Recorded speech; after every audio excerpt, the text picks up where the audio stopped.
Hello student, आप सभी का most welcome on biology platform channel. This is Prabha Verma, your science teacher here. In previous video, we have completed chapter 1. Fine. Now, today's topic is chapter 2, acid, bases and salt of class 10 science. Okay? तो सबसे पहले channel को like, share, subscribe आप जल्दी से कर दीजिए ताकि आपको ऐसी हेल्पफुल वीडियोस जल्दी मिलती रहे और आपके 10th बोर्ड की जो तैयारी है वो आपकी यहीं से स्टार्ट हो जाए. Okay, so should we start now. First the introduction.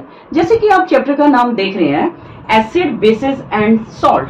Normally हम एसिड वर्ड यूज कर ही लेते हैं अपनी प्रैक्टिकल लाइफ में, ठीक है, और कुछ नहीं तो किचन, जहां मैं कहूंगी कि एक पूरी केमिस्ट्री वहां पर भी समाई होती है, तो वहां पे भी आप कुछ ऐसे सिंपल एग्जांपल या कुछ ऐसे आपके जो किचन से रिलेटेड हमारे खाने पीने का सामान है वहां पे एसिड और बेस का होना बहुत ज्यादा जरूरी है. ऑलराइट, तो देखो अब कैसे.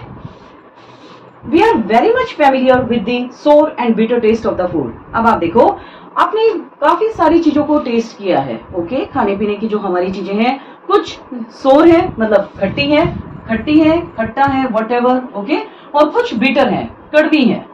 फाइन. अब आप देखते हैं कुछ चीजें खट्टी लग रही हैं, कुछ कड़वी लग रही हैं. ऐसा क्यों है? क्या रीजन है इसके पीछे? तो क्या आपने कभी सोचा है ऐसा टेस्ट हमें किस लिए आ रहा है? अब आप कुछ प्रैक्टिकल एग्जांपल रिलेट करके देखो. कुछ चीजें सोर हैं, खट्टी हैं, लाइक इमली बहुत खट्टी है, लेमन जूस, ऑरेंज, आंवला या गवावा भी आप कह सकते हैं. आप देख रहे हैं इन सभी का टेस्ट थोड़ा सा खट्टा है. या विनेगर जिसे आप सिरका कहते हैं, सोया सॉस जो आप अपने जंक फूड में यूज करते हैं. तो आप देख रहे हैं कि हम खाने पीने में ऐसी कितनी चीजें, मतलब ऐसी कितनी सारी एसिड्स इनडायरेक्टली खाते पीते रहते हैं. Okay, fine. नेक्स्ट अब बात करते हैं कुछ बिटर टेस्ट की. अब बिटर मतलब कड़वा. अब कड़वा क्या, करेला. तो आपको बड़ा अंदाजा होगा और आपने टेस्ट भी करके देखा होगा कई बार. जब खीरा कड़वा निकल कर आता है या हमने एकदम टेस्ट कर लिया, आप देखते हो उसका जो कड़वापन है, जो बिटर टेस्ट है, वो थोड़े लंबे टाइम तक एग्जिस्ट करता है. Okay, very fine. अब कुछ एग्जांपल इमेजिन करते हैं हमारी प्रैक्टिकल एवरीडे लाइफ से. जैसे कि सॉप, साबुन. आप फील करते हैं कभी अगर बाई चांस सॉप मुंह में चला गया है तो अजीब सा कड़वा टेस्ट आता है. Very good. उसके बाद कुछ बेकिंग सोडा, बेकिंग पाउडर है, या कुछ ऐसे ड्रेन क्लीनर्स होते हैं, मतलब जो ड्रेन, जो नाली है, उनको साफ करने के लिए कुछ ऐसे क्लीनर्स का यूज किया जाता है. डिटर्जेंट्स हैं या कुछ डाइज हैं, कुछ आपके पेस्टिसाइड्स भी हैं which are bitter in taste. Okay, तो हमने देख लिया कि कुछ जो हमारे फूड्स हैं दे आर एसिडिक और some are basic. That means some are sour in taste and some are bitter in taste.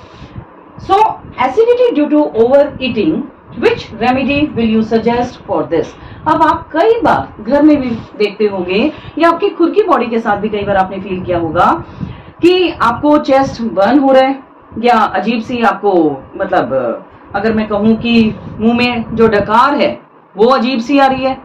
Okay, fine. आप ओवर ईटिंग करते गए या आप किसी भी टाइम कभी कुछ खाया कभी कुछ खाया और फाइनली आपने देखा कि एक अजीब सा स्टमक में आपको, मतलब क्या, एसिडिटी जैसा आपको कुछ फील होना शुरू हो गया. तो अब आपने देखा कि जब ऐसा हुआ और डॉक्टर ने साफ साफ बोला कि आपको एसिडिटी है. अब एसिडिटी है तो उसके लिए हमारे घरेलू रेमेडी क्या हो सकती है? तो आपने ये भी सुना होगा कि नॉर्मली इस चीज के लिए हम इनो लेते हैं या बेकिंग सोडा या बेकिंग पाउडर भी हम ले लेते हैं इसके लिए. क्योंकि आप देखो क्या होगा, एसिडिटी है, हम बेस ले रहे हैं और बेस लेने से वो क्या बन रहा है, एक साल्ट, और वो साल्ट कैसा होगा, न्यूट्रल होगा. तो यस स्टूडेंट, आज का हमारा टॉपिक इन्हीं सब बातों से रिलेट करता है. तो पहले मैंने आपको प्रैक्टिकल कुछ एग्जांपल देके बताए हैं ताकि आप देखो ऐसा तो नहीं है कि कोई केमिकल है, हमें तो नहीं पता, देख के तो नहीं पता चल रहा कि वो एसिड है या बेस है. अब आपको हम कोई भी आपको डायरेक्ट बोले कि इस केमिकल को टेस्ट करके बताओ खट्टा है या कड़वा है, हम ऐसा तो नहीं कर सकते, ये तो रिस्की हो सकता है. लेकिन बिना टेस्ट किए how can be detect that the particular sample is acidic और बेसिक इन नेचर? तो अब हम ये देखते हैं. सो ओके स्टूडेंट, अभी आपने देखा एवरीडे लाइफ में कुछ एसिड और बेस है जिनके नॉर्मल एग्जांपल हमने दिए, जिन्हें हम खाते भी हैं, पीते भी हैं। अब आप देख रहे हो एसिड हम पी भी लेते हैं, जैसे मैंने बताया लेमन जूस की फॉर्म में आप पी रहे हो उसको, विनेगार की फॉर्म में जिसे एसिटिक एसिड भी कहा जा रहा है। ओके, ऐसे बेस भी हम ले रहे हैं, हमारी toothpaste, mouthwash, drain cleaner, detergent, soap, dye या ग्रीस, कितनी सारी चीजों में, या बेकिंग सोडा, बेकिंग पाउडर की बेस प्रेजेंट होता है। ठीक है, ये तो था एवरीडे लाइफ का। अब हम केमिस्ट्री पे एक्चुअल चलना चाहेंगे। अब हम यहाँ पे देखेंगे एसिड एक्चुअल में है क्या और बेस क्या है, इनके बेसिक डिफरेंस देखते हैं। Sour in taste acid, bitter in taste base. Sour खट्टा है, बिटर कड़वा है। ओके, पता चल गया इसका। कोई चीज खा के भी आप फटाफट आसानी से बता सकते हो कि अगर करेला या खीरा कड़वा है तो मैं पूछूं कि उसमें ऐसा कौन सा केमिकल है, आप बोल दूंगी कि मैम बेस प्रेजेंट है। आपने लेमन जूस पिया, मैं कहूं कि ऐसा उसमें क्या है जिसकी वजह से वो खट्टा है, आप कहोगे कि मैम एसिड है। Simple. It change the colour of litmus paper from blue to red. ध्यान दें कि जो एसिड है बेटा हमेशा ब्लू से रेड कलर कन्वर्ट करेगा लिटमस पेपर का। ये अभी मैं आगे आपको कंटिन्यू करूंगी कि लिटमस पेपर है क्या। यही बेस चेंज करता है लिटमस पेपर को रेड टू ब्लू। तो ये किस में कन्वर्ट कर देगा, ये जो रेड को, अगर जो कोई रेड है आपका, जैसे ही आप उसमें लिटमस पेपर लगाते हैं तो ये उसको ब्लू कलर में कन्वर्ट कर देगा। अब एक छोटी सी ट्रिक के साथ आप इस पॉइंट को याद रखेंगे कि रेड टू ब्लू और ब्लू दैट मीन्स बेस। तो आप ध्यान दें, कई बार ये छोटी छोटी चीजें भी कंफ्यूजन बन जाती हैं। तो ये एक छोटी सी ट्रिक लगाएं आप कि जब रेड टू ब्लू होगा तो बी ब्लू, बी बेस। तो आप ऐसे याद रख सकते हैं, बाकी आपकी मर्जी है। Next, it produce hydrogen ion. Hydrogen means proton, H positive ion. अगर कोई एसिड रिलीज करता है तो दैट मीन्स वो हमारा क्या है, सैंपल पर्टिकुलरली एसिडिक नेचर का रहेगा। यहाँ पे बेस जो होगा हाइड्रोक्साइड आयन प्रोड्यूस करेगा, that means OH negative ion. It is a proton donor. ये क्या है, प्रोटोन डोनर। डोनर मीन्स जो डोनेट करता है। What donation, that means H positive hydrogen ion को, जो कोई भी केमिकल, कोई भी सैंपल अगर हाइड्रोजन आयन डोनेट करता है, रिलीज करता है, इसका मतलब वो एक एसिड है। And it is a proton acceptor. तो बेस जो हमेशा एक हाइड्रोजन आयन को एक्सेप्ट करे तो वो क्या होगा, आपका एक बेस होगा। ठीक है, तो ये हमारे कुछ बेसिक डिफरेंसेस थे। Now the examples related to our everyday life और the household example of acid and base. तो देखो, जैसा आप स्क्रीन पे देख रहे हैं बेटा, यहाँ पे कुछ हमने पिक शो की है आपकी एसिड की और बेसिस की।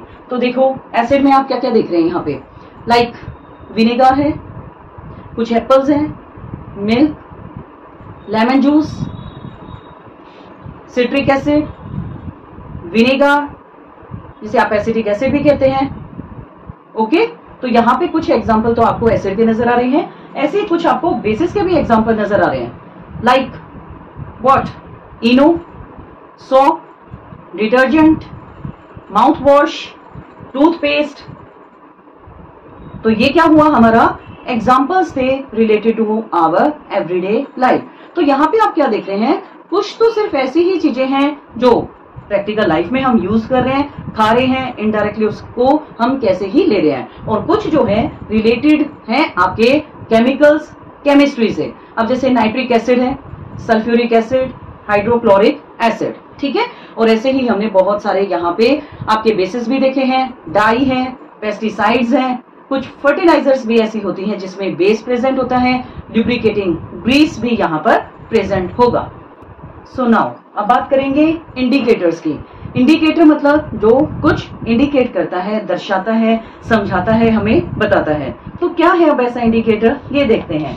दो substances which detect any change in colour, taste, odour, smell. अगर मतलब ऐसा कोई भी सब्सटेंस जिसकी वजह से कलर चेंज हो गया, टेस्ट, उसकी जो स्मेल है, ऑर्डर है, वो चेंज होते ही वो क्या है, वो सब्सटेंस आपका इंडिकेटर है। तो वो क्या इंडिकेट करेगा, जैसे ही कलर चेंज हुआ और उसने इंडिकेट किया कि yes particular sample is acidic और बेसिक। जैसे कि अभी इससे पहले मैंने आपको समझाया था, लिटमस पेपर बताया ना आपको। तो लिटमस पेपर में हम क्या देखते हैं, जैसे ही हम ब्लू लिटमस पेपर को एसिड में डिप करेंगे तो आप क्या देखोगे, ब्लू स्ट्रिप कैसी हो जाएगी, रेड कलर की हो जाएगी। इसका मतलब पर्टिकुलर सैंपल कैसा था, एसिडिक नेचर का था। अब ऐसे केमिकल को हम टेस्ट थोड़ी ना करके बताएंगे, रिस्क नहीं लेना है हमें। ऐसे ही आपको एक सैंपल दिया और उसमें जब आपने एक रेड लिटमस पेपर स्ट्रिप को डिप किया तो आप क्या देखेंगे, रेड टर्न्स ब्लू, और ब्लू के लिए मैंने बताया था क्या होगा, एक बेस होगा। ये तो आपको समझ में आ गया, ठीक है, ओके। अब और हम क्या देखते हैं, अब देखो कई बार आप देखते हैं कि जब हम खाना खा रहे हैं तो जो सब्जी है, मतलब जो करी है, अगर वो कपड़े पे गिर गई है, पर्टिकुलरली व्हाइट कोई भी हमारा क्लोथ है, तो आप देखोगे उस पर एक येलो कलर का निशान फटाफट आ गया। That yellow is turmeric, okay, हल्दी का निशान उस पर आ गया। अब जैसे ही उस क्लोथ पे आप सोप अप्लाई करते हैं या डिटर्जेंट अप्लाई करते हैं, इट टर्न्स रेडिश ब्राउन, तो थोड़ा सा डार्क रेड ब्राउन कलर का वो हो गया। And when we use plenty of water to wash that particular cloth, it again turns yellow.